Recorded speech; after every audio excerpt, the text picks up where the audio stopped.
So in the last session, we have discussed about the Force.com platform overview and what exactly the Force.com platform and what we can do with the help of this Force.com platform. What are the various of features offered by the Force.com platform we have discussed. So from now onwards, we are discussing each and every feature offered by the Force.com platform and how can we make use of it while implementing our custom applications or at the time of programmatic customizations. Now, Force.com platform provides the two programming approaches by default. One is the Apex programming, second one is the Visual Force programming. Now, today we will see what exactly the Apex programming language and what kind of features offered by Apex programming and how to write some Apex programming languages and how to build our own custom business logics and how can we make use of it, how to perform the operations inside our Salesforce objects we'll see practically. Now, so as we have discussed yesterday,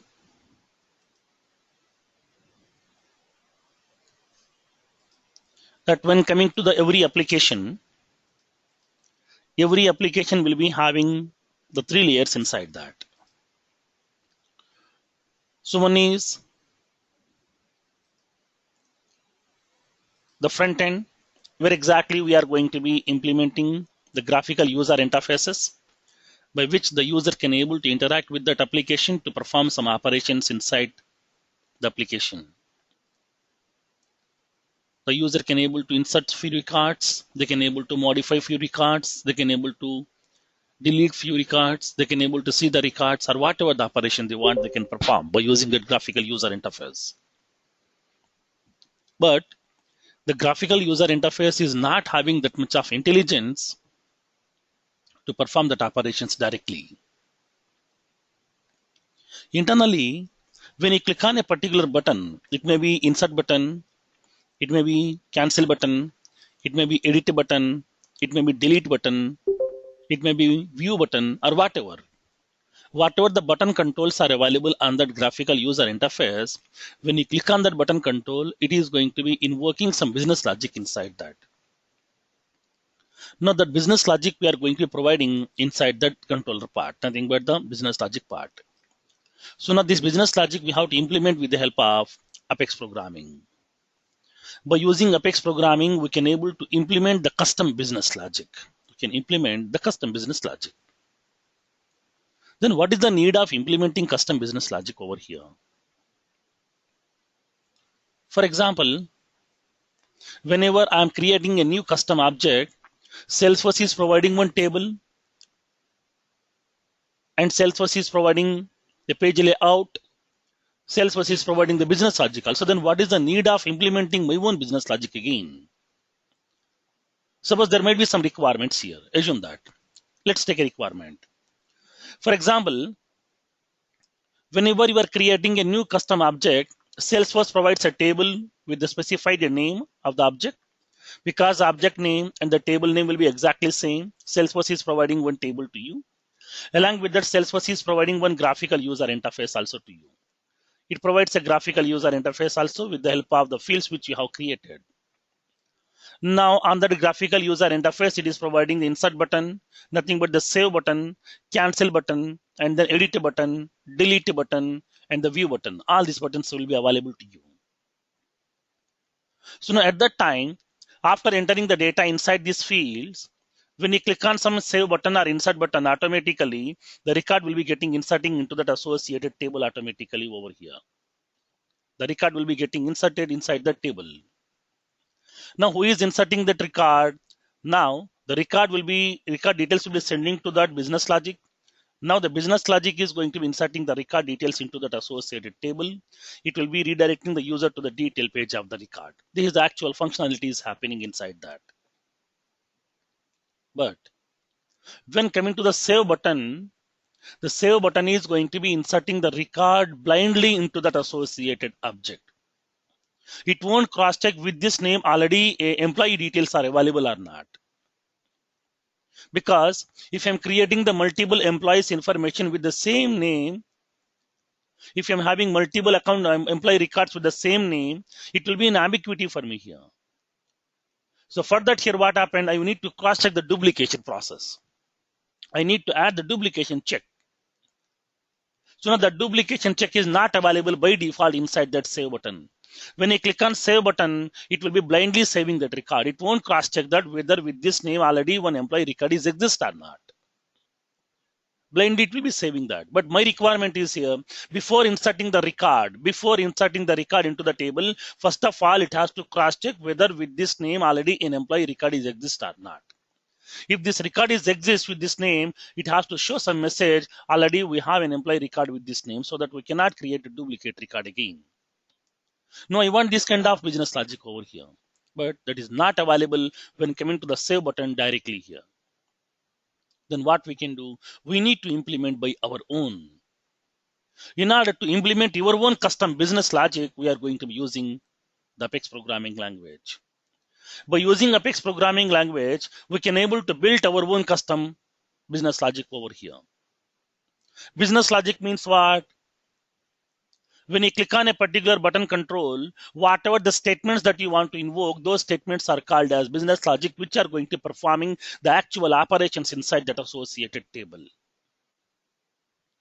So for that here, we are going to be implementing our own custom business logics. Now for that, we are going to be using this Apex programming language. Now let's see what exactly the Apex programming language and what are the various fundamental rules has to be followed upon using this Apex programming language to build our own custom business logic. Now let's see. So now when coming to the Apex programming language, Apex programming language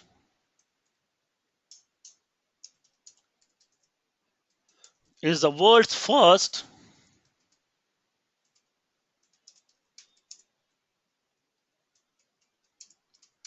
cloud-based and object-oriented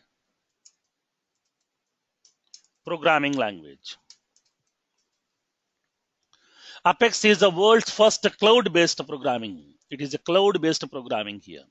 Cloud-based programming means generally, if you want to write any code by using a certain programming language, it may be by using C or C++, Java or .NET. At that time, those software has to be get installed into your local system first.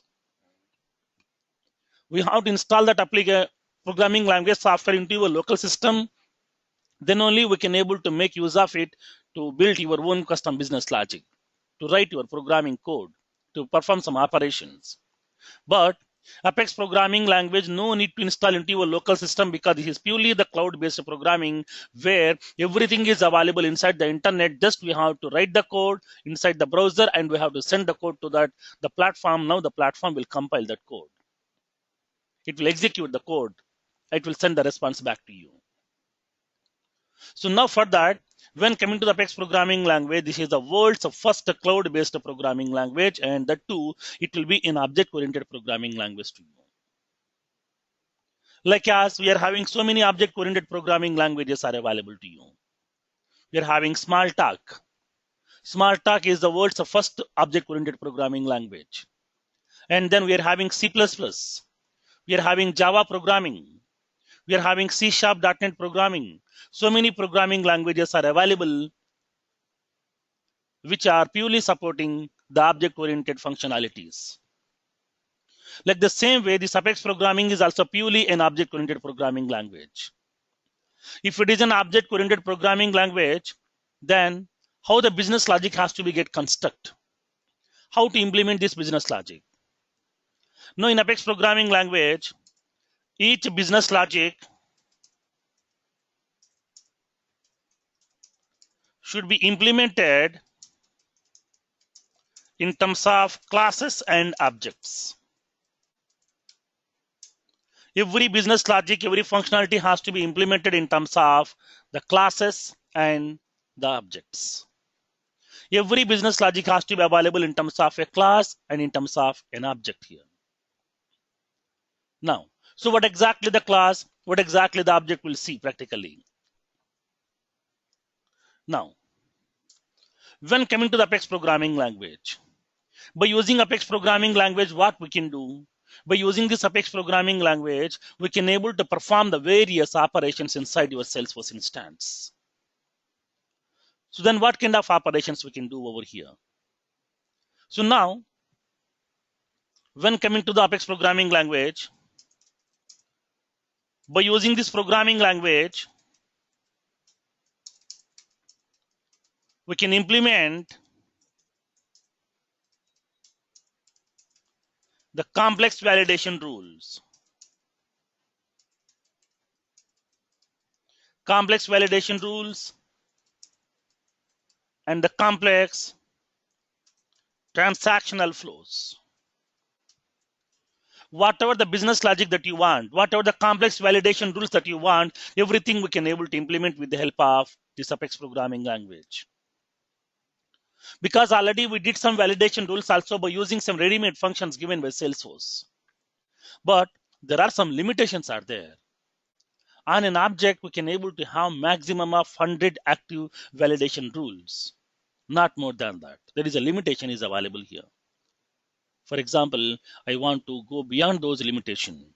I want more than 100 validation rules because I'm having some 400 fields are there inside my object which requires the validations here. So for that more than 100 validation rules I would like to create, but that is not supporting by the Salesforce by default with the help of that validation rules. For that one, whatever the validation rules are required, then few of the validation rules up to 100 we can implement with the help of the validation rules, and the remaining we can implement with the help of Apex programming language. Or else the whole validation rules itself we can write inside this Apex programming language itself. That possibilities are available to you, where we can use those validation rules in order to validate the data before saving into that associated object or before updating into that associated object. Now for that, all the complex validation rules we can able to write with the help of this Apex programming language. And then, so when coming to the Apex programming language, each Apex programming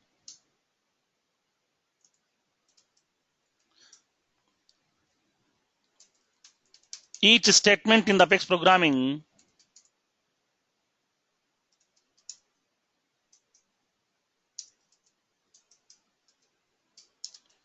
should be end with a semicolon. Should be ends with a semicolon. Now this is a fundamental rule. Whenever you are writing the code by using Apex programming language, each and every statement has to be ends with a semicolon. Like a C programming language, like a C++, Java, and the .NET, in every programming language we're having this fundamental rule. Every statement should be end with a semicolon. So when coming to the Apex programming also, this is also having the similar kind of the rule. The next one. Apex is a tightly coupled programming language.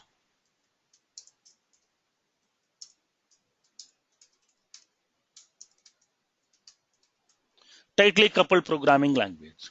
So what do you mean by tightly coupled programming? Basically, we are having two types of programming. One is tightly coupled, second one is loosely coupled programming. So what do you mean by tightly coupled? What do you mean by loosely coupled programming? Now, let's see here. For example,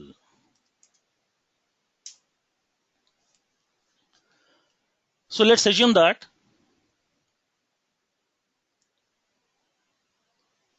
I'm having some two values over here.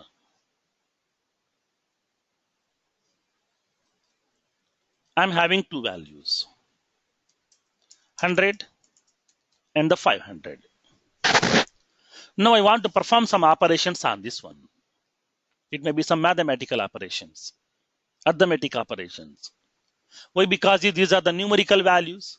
So that on the numerical values, you can perform some mathematical calculations or the arithmetic calculations. So now for that here, I would like to perform some addition operation. I would like to perform some subtraction operation and some multiplication operation, division, etc. Whatever the mathematical calculations or the operations are there, I would like to perform those operations on these values. So now if you want to perform these operations, then at that time, every time we have to write that value 100 plus 500, 100 minus 500, 100 into 500, like that we have to write that value. Instead of writing this 100 and 500 every time, what I want to do is, I want to store these values into some variables. So for that here, I'm defining two variables over here. Okay, I'm defining two variables because here I'm using some C programming language syntax over here. So now for that I'm specifying integer x comma y values. So now what this statement describes, I think everybody is aware of some C programming basic fundamentals because everybody has done the graduation, and during that graduation in the in the first semester you will be having that C programming language will be the common programming. Now I have defined the two variables by using the integer data type. Now what this statement will do, this statement is going to be instructing to the compiler, to the C programming language compiler, that the user has defined the two variables with the name x and y of type integer. So please reserve the required amount of memory for this variable x and the y so that the user can store some value inside that. So now as soon as whenever you are defining this statement integer x comma y, now it is instructing to the compiler that the user has defined the two variables with the name x and y, which are of type integer. Nothing but x is also an integer type, y is also an integer type, so that these two variables can able to hold some integer values inside that. So now in order to hold that values inside that, whatever the memory is required, so please reserve that required amount of memory for these variables. So now at that time, it is going to be reserving some amount of memory for these variables. So now for the text, it is going to be reserving some amount of memory. For the y variable, it is reserving some amount of memory over here. For the x, it will reserve some amount of memory. For the y variable, it will reserve some amount of memory here. Now, so let's assume that, so this is the memory has been reserved for the x variable, and this is the memory has been reserved for the y variable. Now, after that, once you have assigned that, once you have reserved that memory location, then we can able to assign the value. I'm assigning some x equals to some 100. I'm assigning some y equals to some 500. So now, whenever you are going to be assigning some value for that variable, then automatically this value will be storing inside the memory location reserved for the x variable here. Now this is the memory location has been reserved for the x variable, so that in this particular memory location that value will be getting resides. The 100 value will be getting resides inside that, and for the y variable, whatever the memory has been reserved, in that it will be storing that value 500. Now, suppose for example here, I want to perform some operations on that. Like I want to perform some operations like as x plus y. Now I'm performing some addition operation. Now this addition operation is going to be producing some result. Then where we can store that result here. Now I'm going to be defining the variable like this. Result equals to x plus y. I'm writing the code, result equals to x plus y. So now if I'm executing like this, then what will happen in this case? Will my program will execute? Or it will show some compilation errors? Or what? Now, whenever you are trying to be executing this code, it will be displaying that error message to you. A compilation error will be getting displayed. Why? Because is when coming to the C programming is also purely a tightly coupled programming where each and every variable has to be get defined before its usage. We have to define the variable first. You have to define the variable first, and then only we can able to start utilizing that inside your program wherever you want. So now here, how can we define that? So we have defined that variable over here. Integer x comma y. So now I have defined the two variables. That's what it is allocating some amount of memory. Inside that memory, I have stored the value inside that. But now in this case, in this statement, I'm using result equals to x plus y. Nothing but directly I have used the variable called as some result. Now this result variable is of type what? We don't know. Just I have used that result equals to x plus y. Then at that time, how much memory do we need to allocate as a C programming language compiler? It doesn't know. So for that here, in order to utilize the memory very, very efficiently, in order to utilize the resources very, very efficiently, first of all, you have to define the variable first, and based on the type, I'm going to be allocating some memory for your variable. Then we can start utilizing that. So now for that here, when coming to the C programming language, it is going to be insisting you, it is enforcing you to define the variable first before its usage, because C programming language is also a tightly coupled programming language. But when you go to some other programming languages like as some VB, at that time, no need to define the variable directly. We can start utilizing the variables over there. When you go to some JavaScript also, we can be able to use the variable directly itself. No need to define that variables. Like the same way when coming to the Apex programming language also, before utilizing that variable, first of all, you have to define the variable. Why? Because Apex programming language is also one of the tightly coupled programming language. In tightly coupled programming language, each and every variable has to be get defined first before its usage in order to utilize the memory very, very efficiently. So that tell me what type of variable that you want. So based on that, I will be reserving the required amount of memory for that, so that you can able to make use of that memory to store the value inside that. So now for that, when coming to the Apex programming language, we need to define the variables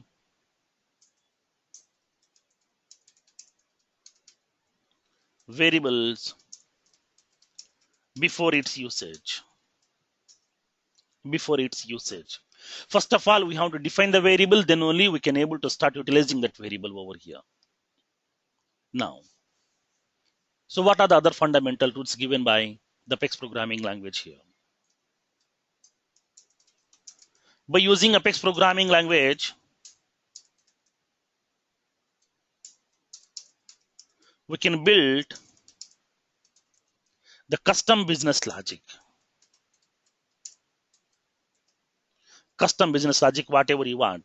It may be the simple, it may be the complex business logic also, whatever, we can able to build the custom business logic with the help of this Apex programming language. And the next one. By using Apex programming, we can perform all the DML manipulations. All the DML manipulations in the Salesforce objects. We can perform all the DML manipulations. What kind of DML manipulations we can perform? We can able to perform the DML manipulations like the insert.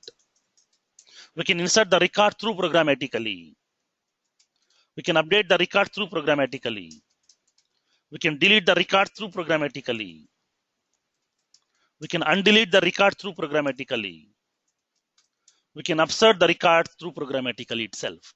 All the DML operations we can able to perform with the help of Apex programming language. Now, so then why we have to come to this Apex programming language? All these operations are performing by using page layout itself. Then what is the need of coming over here? Now you can raise a question also. Now at that time, by using page layout, how many records can we insert at a time? Only one record. Now click on the tab and then click on that new button. It is providing a form to you. Enter the details, click on save button. Your record will be getting saved. After that, click on new button again. The form will be getting open. Enter the details, create a second record. Like that, record by record, we can create each and every record one by one. But sometimes I want to insert some bulk records in a single shot. I want to insert some 20 records, 10 records, 100 records, 1000 records in a single shot. At that time, we can use that, make use of programming language as well. By using Apex programming, we can able to insert some hundreds and thousands of records also we can able to process. That flexibility will be available to you. Not only inserting all the DML operations we can perform on those object records. Nothing but directly by using this Apex programming language, we can able to connect to the database table and we can able to perform the operations on that here. That flexibility will be there. But even though if you're using the page layouts are internally using the Apex programming language to interact with the tables. Why? Because is the graphical user interface will not be having that much of intelligence to connect to the database directly. The request will be sending to the controller nothing but the business logic. Business logic has been implemented with the help of this Apex programming. This Apex programming is connecting to the database tables to you. So that here, if you don't want to use that graphical user interface, if you want to something business process which has to run in the background, we can able to implement that functionalities with the help of Apex programming, which will be internally interacting with the database tables as well to perform all the DML operations. And the next one, Apex programming is tightly integrated with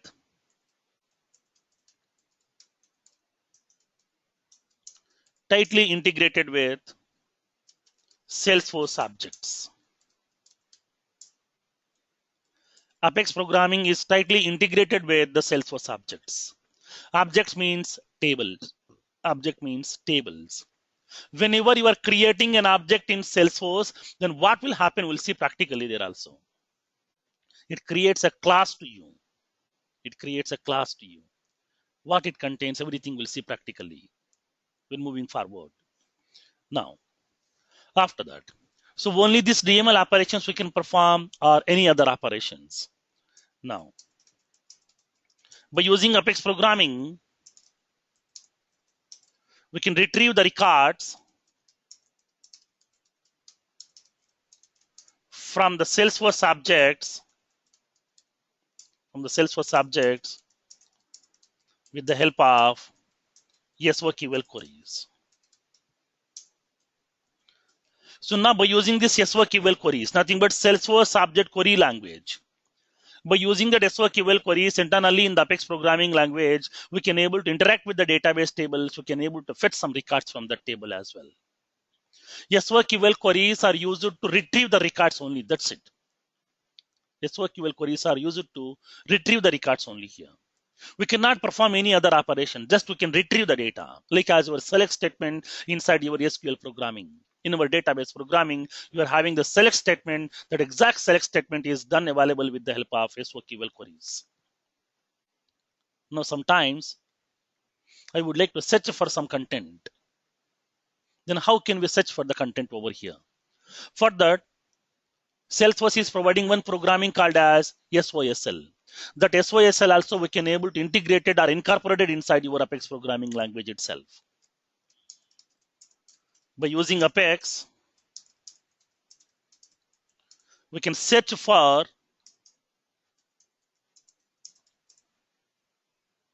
the content inside the Salesforce instance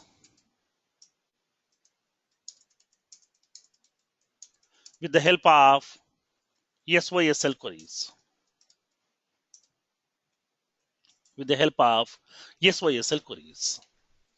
By using that SOSL queries, we can able to interact with the multiple objects. We can able to search for some required content inside that. For example, if you want to search for any of the content, then we are going to the Google. In that Google, it is providing a graphical user interface and it is providing one text box to you. Please enter the search text inside that text box so that when you click on go button, automatically the content will be getting searched. All the results will be visible to you.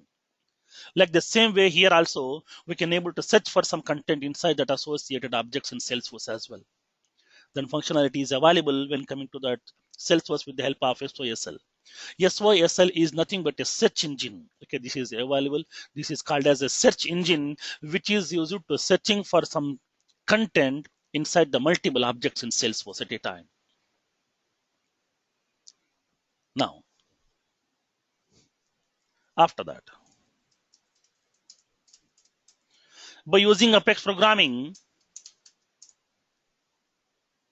by using this Apex programming,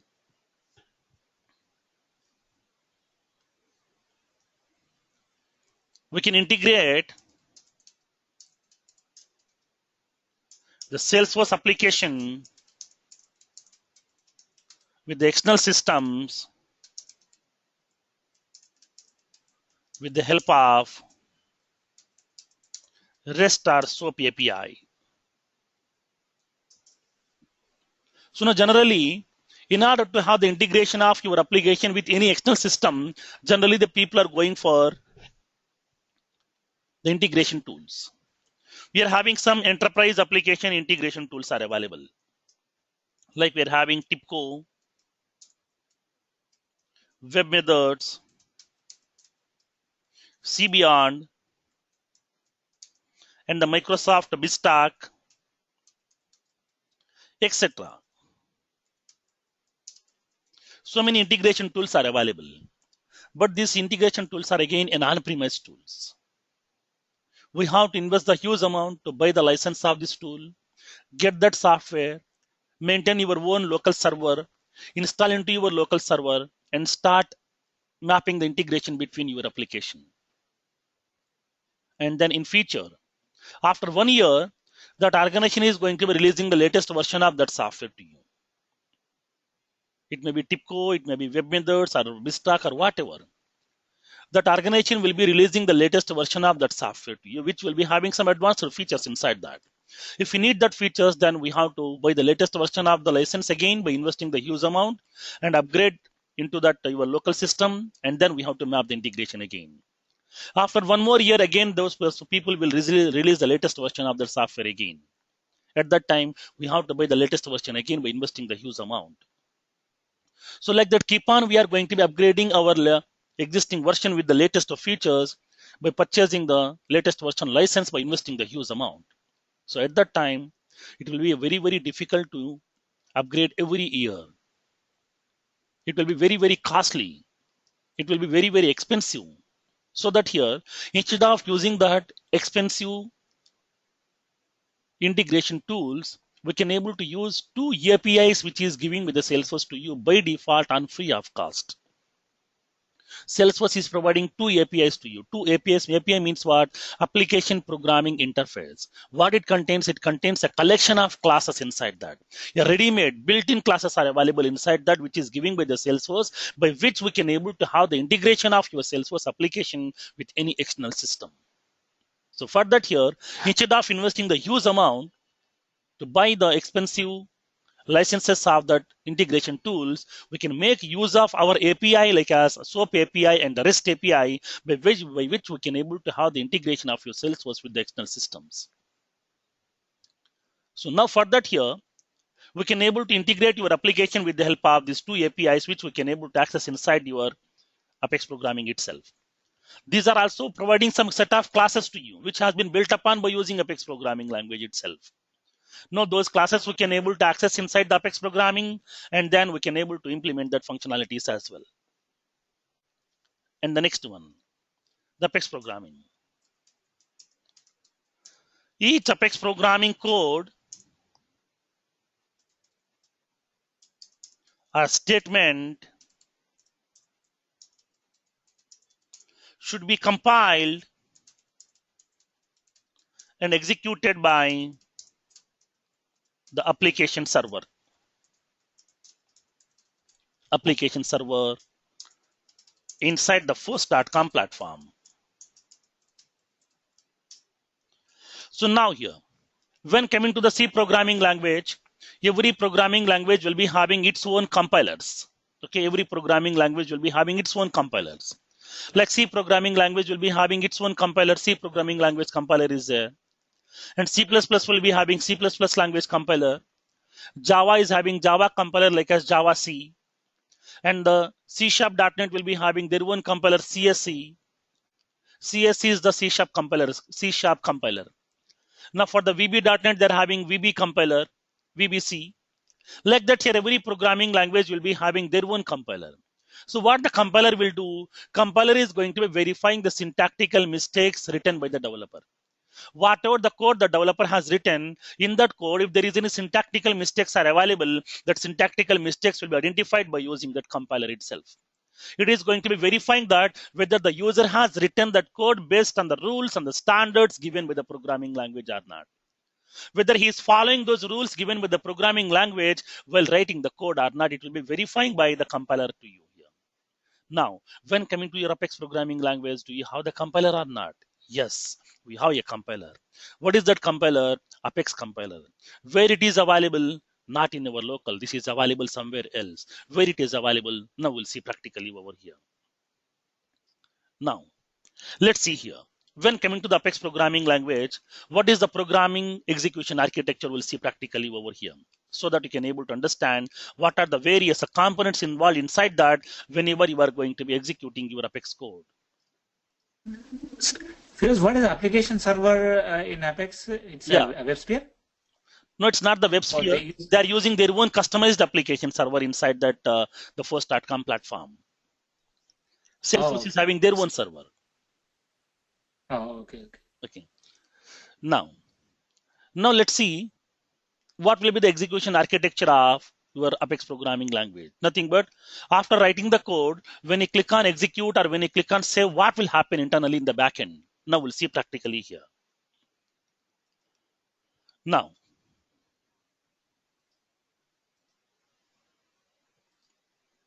for example, assume that I'm having a developer.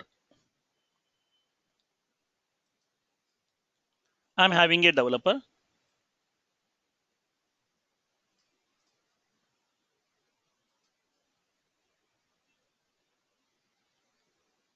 Now this developer has written some code. He has written some Apex programming code in order to perform some operation.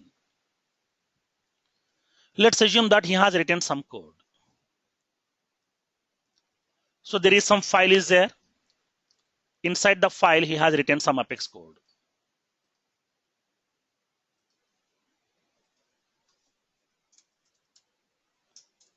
He has written some Apex code.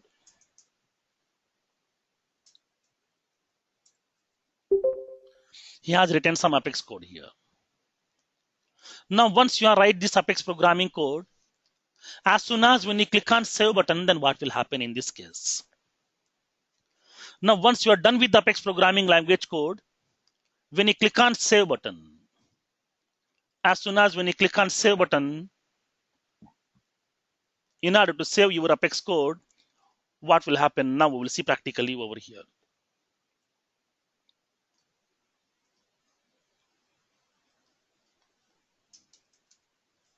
Now, when you click on save button, then what will happen? Whatever the code that you have written, that code will not be compiling in our local. That code will not be executing in our local system because our local system is nothing. It is not having anything. Just we are using the browser and the internet connection to access the cloud-based applications. It may be the ready-made application, it may be a platform, it may be the infrastructure, whatever you are accessing from a specific vendor, everything is available inside the internet, so that we have to make access that by using the browser and the internet connection. No need to install anything in our local system. Even though your system will be having 256 MB of RAM, nothing but very least RAM is also available. At that time, you will be capable to access that cloud-based applications. No need to maintain the high configuration servers.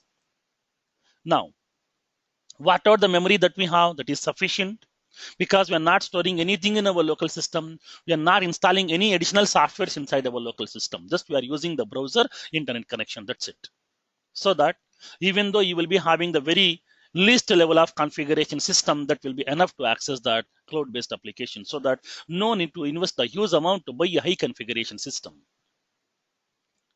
Now, as soon as when you click on that save button, once you are done with your Apex programming code, then this code will not be compiling into your local system. This code will be compiling by the first.com platform. Now, let's see here. Already you are aware of when you click on save button, what will happen during that time. When you make a request from your local system, then what will happen? What kind of data will be sending to that first.com platform? We have discussed that. Now let's see here. When coming to the code, as soon as when you click on save button, the code will not be saving into your local system. The code will be saving into your first.com platform. So now, as already we have discussed that previously, whenever you are creating a Salesforce account, then Salesforce is going to be allocating some amount of memory for your organization. Now, inside that organization, your whole code, your applications will be getting resides inside that. Now, let's see here what will be the architecture of this application execution in first.com platform. Now, you will be having that platform will be available, nothing but the first.com platform. So now this is the first.com platform that we have. I'm having this first.com platform.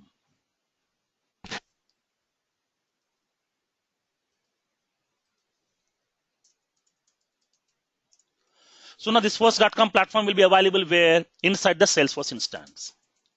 So now this is the Salesforce instance. This Salesforce instance may be either AP2 or NA1, NA21, NA41, whatever. You are aware of the multiple instances. Assume that for my server, for my organization, the memory has been allocated inside that AP2 server here.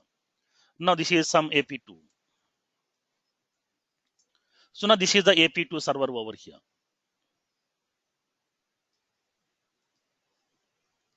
Now, so this is the AP2 server. Now inside this AP2 server, you will be having that platform. You are having the first.com platform inside that. You will be having that first.com platform. So now this first.com platform will be available inside that Salesforce instance. Now I'm having that first.com platform. So inside the first.com platform, what it contains majorly two components inside that here. One is an application server. It contains an application server inside this. It will be having an application server. And along with that, it will be having a component called as metadata repository. It is having a component called as metadata repository. So what exactly the use of metadata repository we'll see practically over here. So now this component is metadata repository.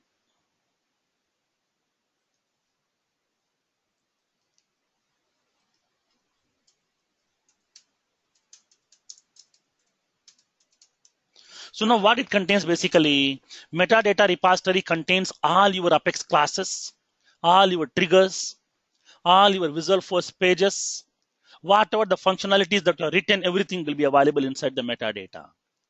Metadata means data about that data, nothing but data about that programming, data about that class, whatever the class that you have written by using this Apex programming language. What are the business logic that you have written?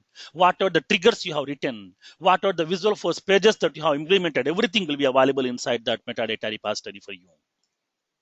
Now, it contains all Apex classes,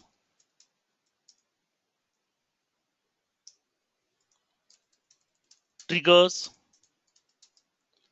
Visualforce pages, etc. What are the business logic that you have implemented? The whole business logic will be available inside that metadata repository inside that. This is like as a version controlling. Okay, this is like as a version controlling where this is a centralized place where it will be storing all the functionalities and the business logic which we have implemented. The whole metadata will be available inside this. Now, along with that metadata repository, we are having a component called as application server. Inside this application server, what it contains, let's see here. Now this is the application server. Inside this application server, you will be having the two components inside that. You will be having the two components inside that application server. The first component is Apex compiler. The first component is Apex compiler. And the second component is Apex runtime. The second component is Apex runtime. So now we are having that Apex compiler.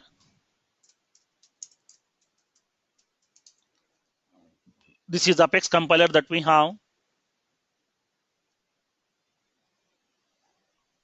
And then you will be having that Apex runtime. You will be having that Apex runtime. This is the second component that we have. Inside the application server, you will be having the two components are available. One is Apex compiler, second one is Apex runtime. As soon as whenever the user is making a request, whenever the user is saving the code, once he has done, once he has written the code, a sample basic programming code also to perform some operation, as soon as when the user is click on save button to save that code or to execute and to compile that code, immediately the request will be coming to that first.com platform.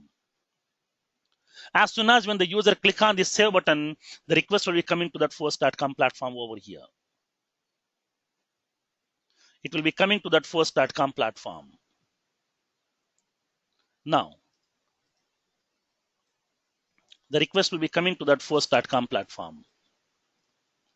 As soon as whenever you are click on save button, what kind of data will be forwarded from your local system to the first.com platform?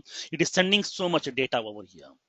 So now it is sending the data like your requested URL, whatever the URL that you are requesting here, and then your form data. Form data means your Apex code, whatever the Apex code that you have implemented. And along with that, it will be sending your browser information. It will be sending your operating system information. It will be sending your system's IP address. It will be sending the session ID. It will be sending that organization ID, your Salesforce.com organization ID.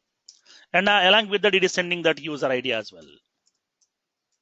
Okay, it will be sending that user ID also here. The whole information will be getting forwarded to that the first.com platform. Now, as soon as whenever this particular request is reaching to the first.com platform, first of all, the first.com platform is going to be getting that session ID. It will verify this session ID is still in active status or not. Once the session is in active status, then it will verify with this organization ID, do we have any organization inside our Salesforce instance or not? Do you have any Salesforce account is exist with this ID or not here? It will verify. If the Salesforce.com organization ID is available, then it is going to be redirecting this user to that associated organization.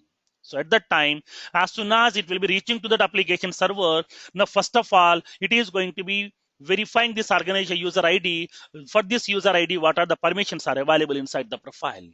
Whether this user is able to perform this particular operation or not, it will verify inside that profile. Already you are aware of the security concept here. During the security concept, we are going to be discussing, we have discussed about that. Every operation and every rights we can able to grant to the user with the help of the profile. Because profile is a component which contains a set of permissions which can be assigned to one or more users inside that organization. So that inside the profile, it will be verified whether this user is having the rights to perform this operation or not. Might be this user has written some Apex code to insert some records here. If the user is not having the rights to insert these records into that object, then it will not be able to perform that operation.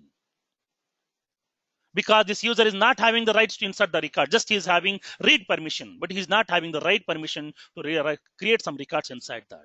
For that here, before performing the operation, first of all, the first.com application server will be identifying that user ID. Based on that user ID, it will be going to that associated profile inside the profile object. In that profile, it will verify whether this user is having the rights to insert the records inside this account object or not. At that time, if the user is having the rights to insert the record, then the record will be getting inserted. It will perform that operation here. Or else it won't perform those operations to you here. Now, so now for that, as soon as when you click on that save button, Okay, when you click on that save button, the request will be coming to your Salesforce instance. Now, after that, the request will be sending to the first.com platform, and then the request will be sending to that application server. Now, this is the code that I have written right now. Now, as soon as when you click on this save button, okay, as soon as when you click on this particular save button, now at that time, it is sending your request to that application server. Now, whatever the code that you have written, that code has to be get compiled first. So for that here, the request will be sending to the Apex compiler. It will be sending the request to that Apex compiler right now. Now the request will be forwarding to that Apex compiler. Now each and every request has to be compiled by the Apex programming compiler first. The request will be sending to that Apex compiler. Now the compiler is going to be receiving that whole code which you have written as of now inside that file. It will retrieve the whole code, and that code will be getting compiled by using this Apex compiler. Now compiler will verify whether do we have any syntactical mistakes or not. The logic may be correct or not, it won't bother about that. Whatever the logic you have written, it won't bother about that.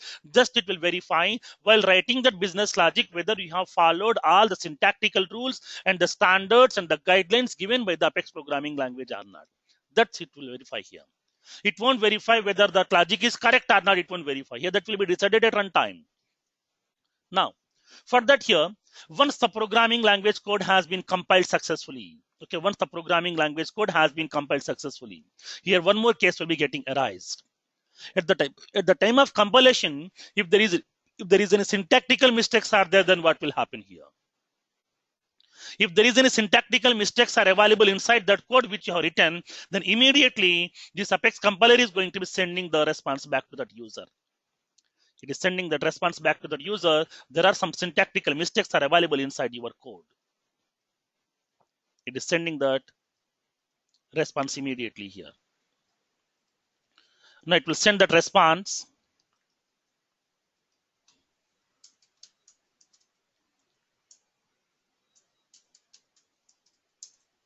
These are the compilation errors.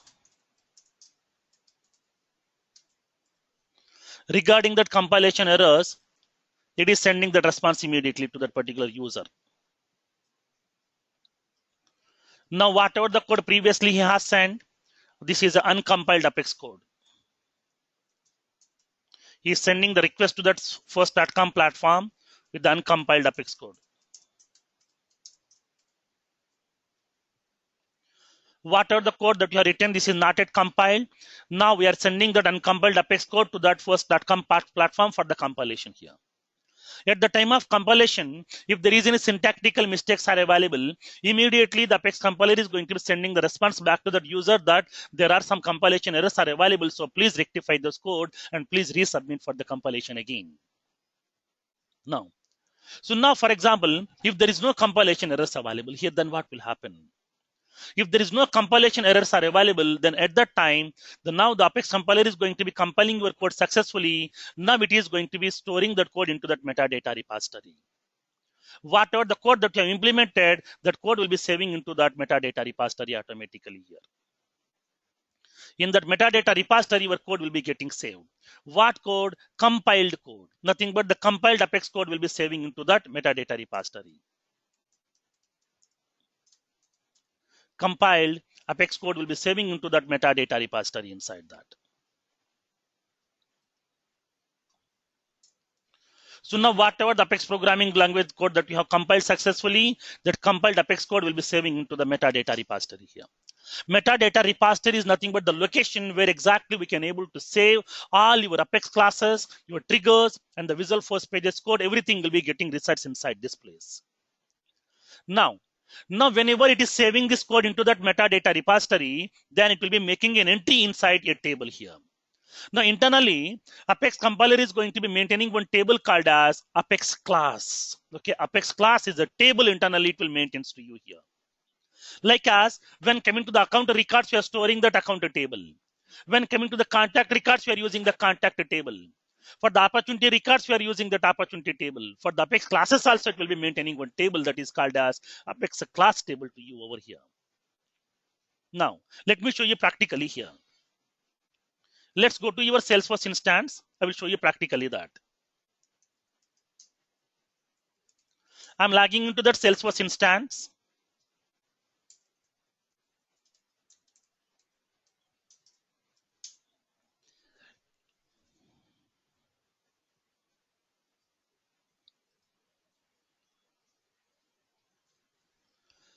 So now let's see, do we have any classes or not? No, we don't have any classes right now. Let me create a small class inside that.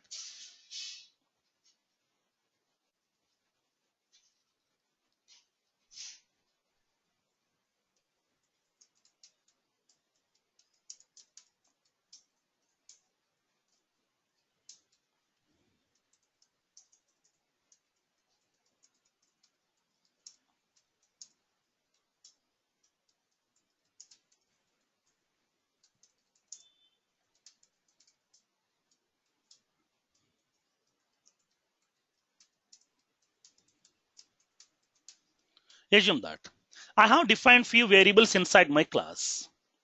I have saved this class. After writing this code, when you click on save button, okay, after writing this class code, when you click on save button, automatically the request will be sending to the first.com platform. That architecture we are discussing right now here. Now the code has been compiled successfully. It is going to be saving my code over here. Now, as soon as whenever my code has been getting compiled, then where it will save this code? This code will be saving into the metadata repository here. Then how can we identify this class in future? For that, when coming to the Salesforce, Salesforce is maintaining one table called as Apex class table. In that Apex class table, all the Apex classes code will be getting resides inside that. Let me show you practically here. You will be aware of that developer console and the query editor. How can we query the data from your tables? Now go to that query editor. We can fetch that information. Select ID comma name from Apex class. I'm having a table with the name Apex class internally using by the Salesforce to you. When you click on execute, it is going to be giving that information that now this is the class that we have inside your Salesforce instance with the name sample just now we have created. Now, this is the ID for that particular class. Nothing but a unique identification number will be getting generated by the Salesforce. Now, what is the content that you have written? If you want to get the content, then you can use a column called as body. Body column is going to be getting that content also here. When you click on execute now, it is getting that content also. Third column is also available to you here. Inside that body column, it will be getting that content.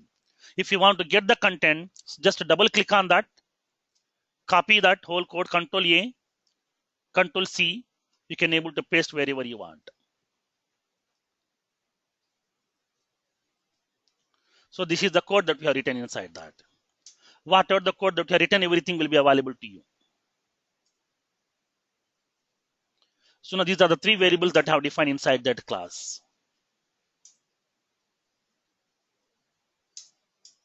This is the code is available to you. Whatever the code that you have defined, the whole code is available inside that. Nothing but what happened, as soon as when you click on save button, the code will be sending to that first.com platform. Inside the first.com platform, there is an application server is available. Application server will be having an internal component called as Apex compiler. Now the Apex compiler is going to be receiving that uncompiled Apex programming code. It will be compiling that code. If the compilation has been successfully completed, then it is going to be sending that compiled code into the metadata repository by making an entry into that Apex class table.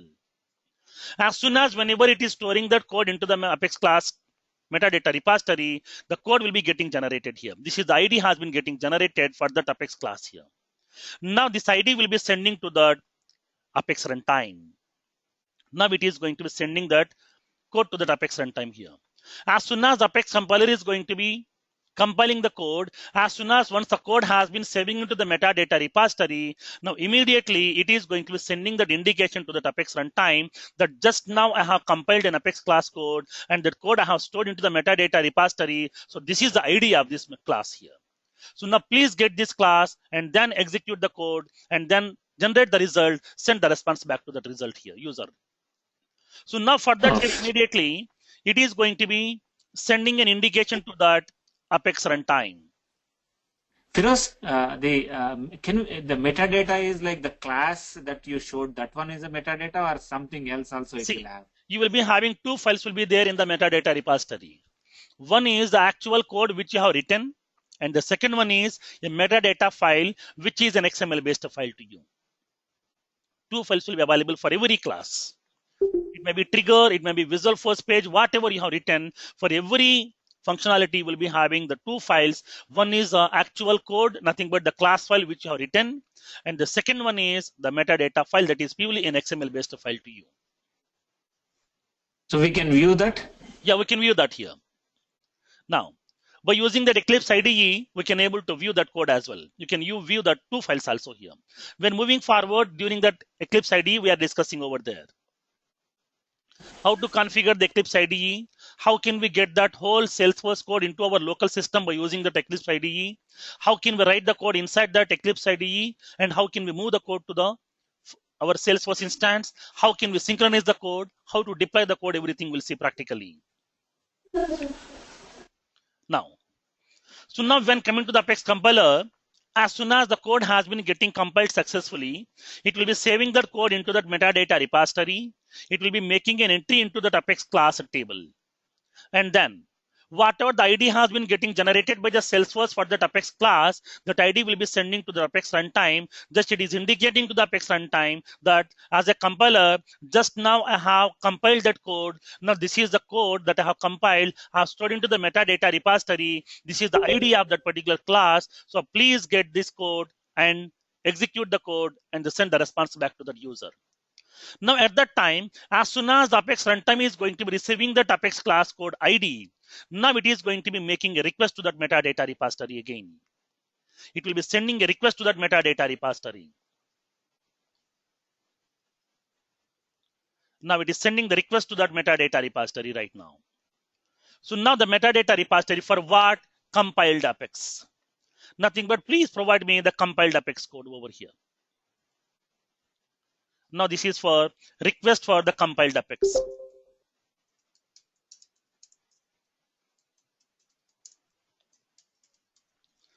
Request for the compiled Apex code.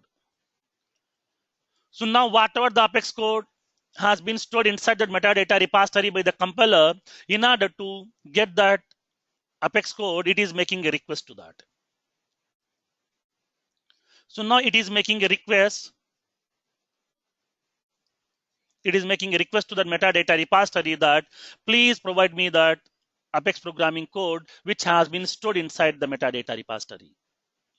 Now, once the metadata repository has received this request, now it is going to be searching for the required content inside this metadata repository.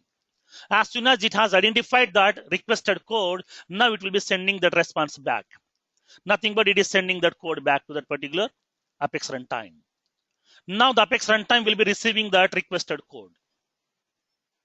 Now, requested Apex code. Whatever the Apex code has been requested by this particular compiler, the Apex runtime, that code will be forwarding to that Apex runtime by the metadata repository. Now it is going to be sending that code over here. The requested code will be sending to that Apex runtime.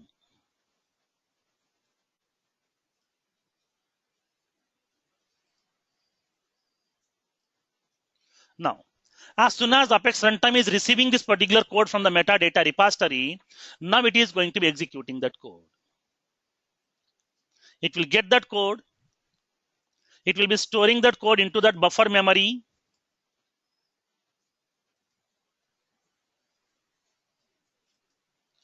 Inside that buffer memory, it is going to be storing that code.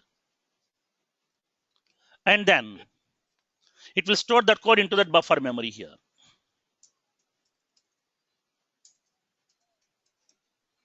So now this is the buffer memory. Inside that buffer memory, that Apex code will be getting stored. And after that, it is going to be executing that Apex code over here. Now, it will execute that Apex code. The execution will be getting done.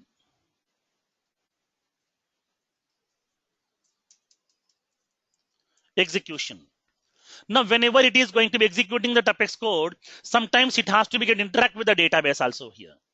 Upon executing that code, it has to be get some data from the database, or it has to save some records into the database, or it has to delete some data from the database. It has to modify some data from the database also. So for that here, internally it is going to be interacting with the database also here. So now we are having the database. So now this is the database that we have. So now what is the database for the Salesforce applications? Arkil? No.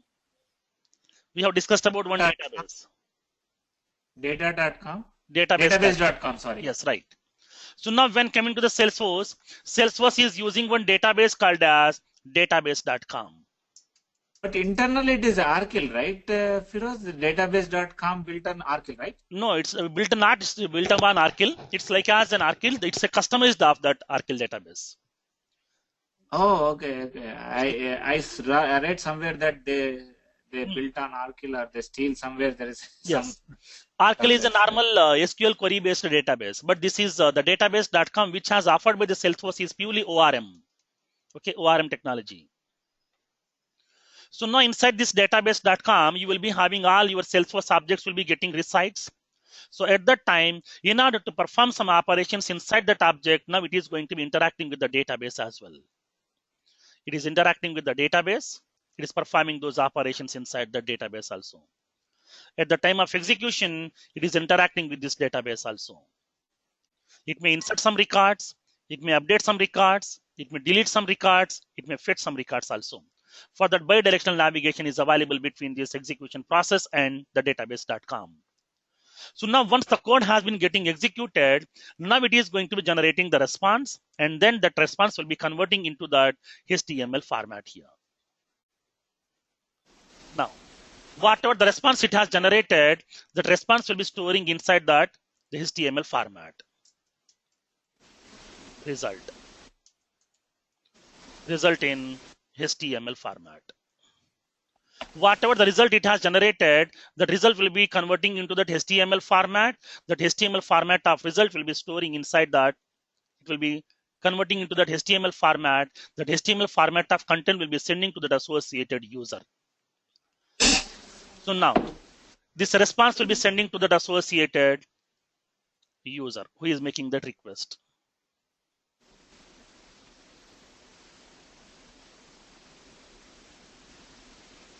It will be sending that response back to that associated user. Now this is the actual process is going on when coming to that Apex programming execution architecture.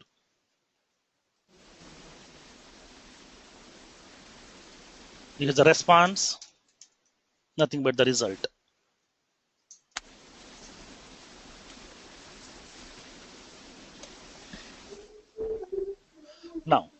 So now when coming to the Apex programming language code, this is the execution architecture will be getting happen inside that. So now as soon as whenever the user is making a request, that request will be sending to that the associated instance. Now the Salesforce instance is going to be sending the request to the Force.com platform. Each and every user request has to be get authorized by the Force.com platform first.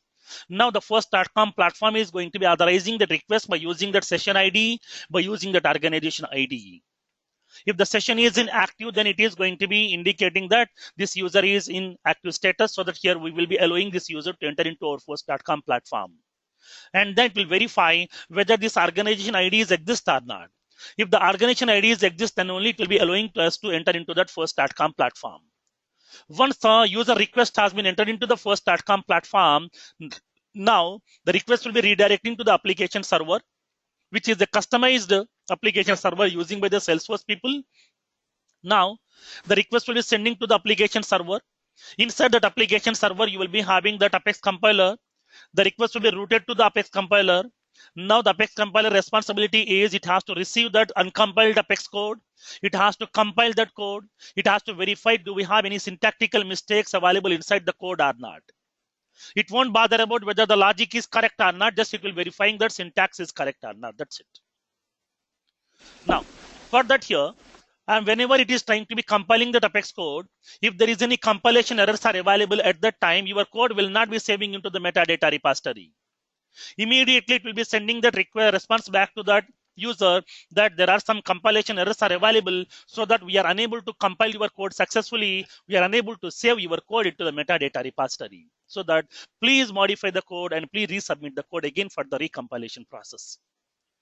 Once a user has modified the code and he has resubmitted the code for the compilation again, now the Apex compiler is going to be compiling the code again. It will be verifying that if there is any syntactical mistakes are there, then the same process will be getting happen. If there is no syntactical mistakes available inside the code, if the code has been compiled successfully, then it is going to be saving that code into the metadata repository. Inside the metadata repository, you will be having all the Apex classes code and the triggers which you have implemented, Visual Force pages code, everything will be getting resides inside this metadata repository only. And from there, as soon as it will be storing that code into the metadata repository, it will be making an entry inside that table called as Apex class table. Now, upon saving your code, your entry will be storing inside that Apex class table. As soon as whenever it is storing that Apex class code inside that Apex, the metadata repository, that will be making an entry inside that Apex class table, where while adding that entry, it will be generating one unique identification number for that. That unique identification number will be receiving by the Apex compiler. Now, the Apex compiler is going to be instructing or indicating to the Apex runtime, just now I have compiled one Apex class code. I have saved that Apex class code into the metadata repository. So this is the ID of that class. So please that code based on this ID and then execute it and generate the result and send the response back to that associated user. Now, Apex runtime is going to be receiving that code. Like as suppose, for example, here. When coming to the every programming language, you will be having the two components at the time of execution of your code. One is the compiler, second one is a runtime engine. Suppose when you go to the Java programming language, as soon as whenever you are compiling the Java programming code by using Java C compiler, it will be generating a bytecode format. Okay, it is generating a bytecode which cannot be understandable by the operating system. Now to execute that code, first of all, we have to convert that bytecode into the machine understandable format. So for that, we are using a runtime environment called as the JVM, Java Virtual Machine. Java Virtual Machine is going to be receiving that bytecode as the input. It is converting that bytecode format into that associated machine understandable format. Depends upon that operating system. So now then your code will be getting executed and we can able to see the result inside that.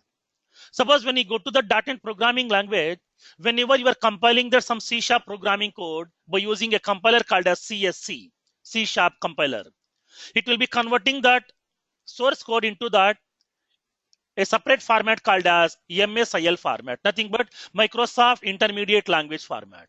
That Microsoft Intermediate Language format will not be understandable with the operating system. So at that time, we have to convert that MSIL format into the machine understandable format in order to make it executable. For that here, internally it is using a component called as JIT compiler, nothing but just in time compiler. Just in time compiler is going to be receiving that MSIL format of code as input. It will be converting that MSIL format of code into the machine understandable format. So now the JIT compiler is going to be converting that MSIL format into the machine understandable format. Then we can execute the code and we can see the result also.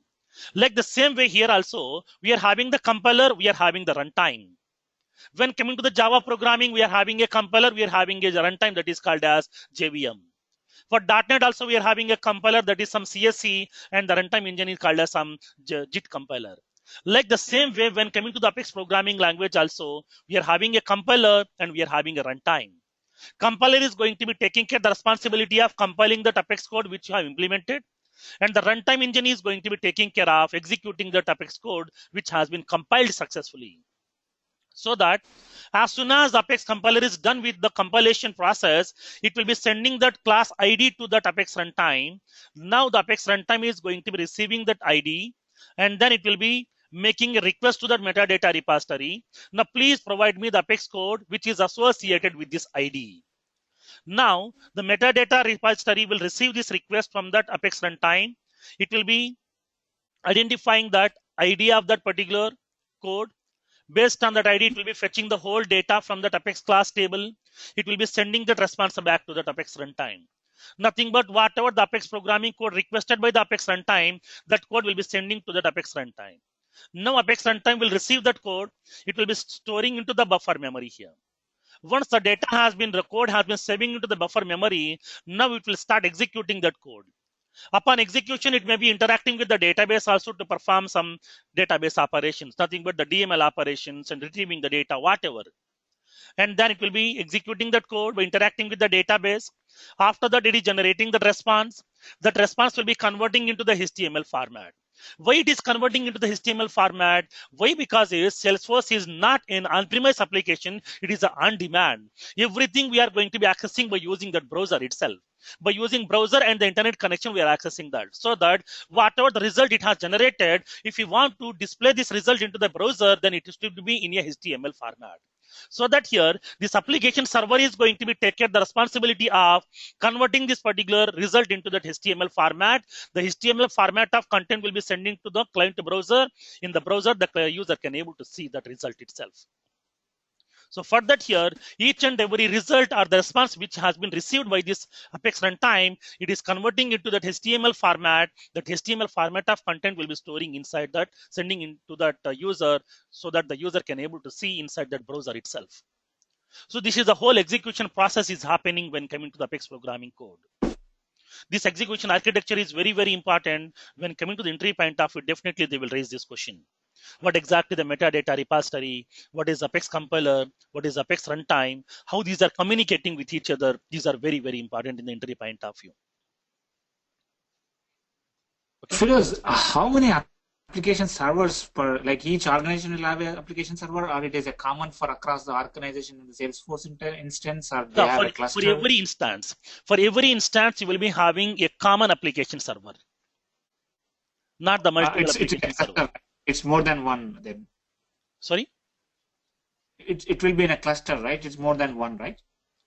No, because every instance will be having its own Force.com platform. Because we are having multiple servers, right? Like as AP2, for example, AP1, AP3. If you take AP2, like we have multiple tenants, right? If around 8,000 plus. 8,000 plus. Yes. How many application servers will be there? Like, I mean, like that. Those many application server. Basically, my question is: each organization will have its own application server, or it's a common for? No, it's a common for all the organizations. For every organization, it will be having a common application server. There is no separate application server for every organization. Now, for all the organizations inside a single instance, you will be having only one Force.com platform. You will be having only one application server, and multiple organizations are available to you inside that. Oh. Okay. So now this is the execution architecture. In tomorrow's session, we'll see the various fundamental building blocks of Apex programming. So what are the various fundamental building blocks given by the Apex programming? We'll see practically in tomorrow's session. Yeah.